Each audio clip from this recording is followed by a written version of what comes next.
Let's bring in criminal defense attorney Lexi Rigdon. And Lexi, we're focusing on the Hunter trial there in Delaware first. What do you think was the best testimony that was elicited by the prosecution yesterday?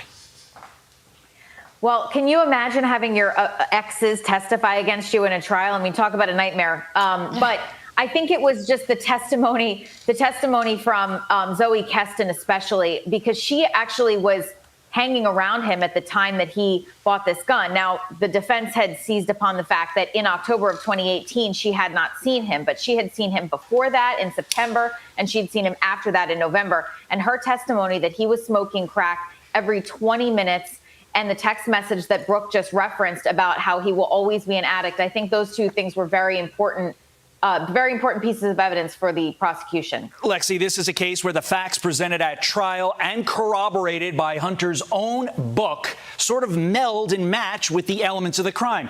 It's so refreshing to be able to say that and say that this early in a case. No pun intended to what happened last week. How does Hunter's team defend against that?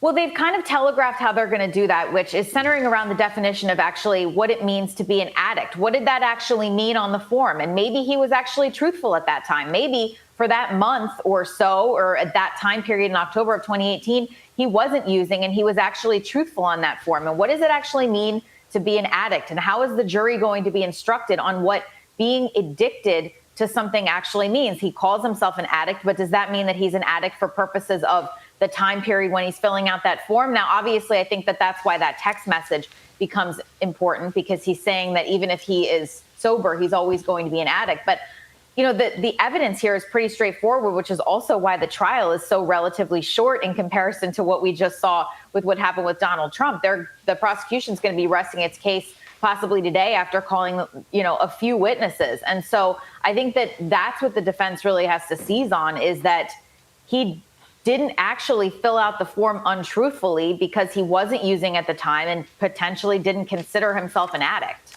If this were a legal textbook, the defense sure is an uphill climb, but legal textbooks don't have the entire Biden family sitting in the front row staring at the jury. Lexi Rigdon, we appreciate your time. Thank you.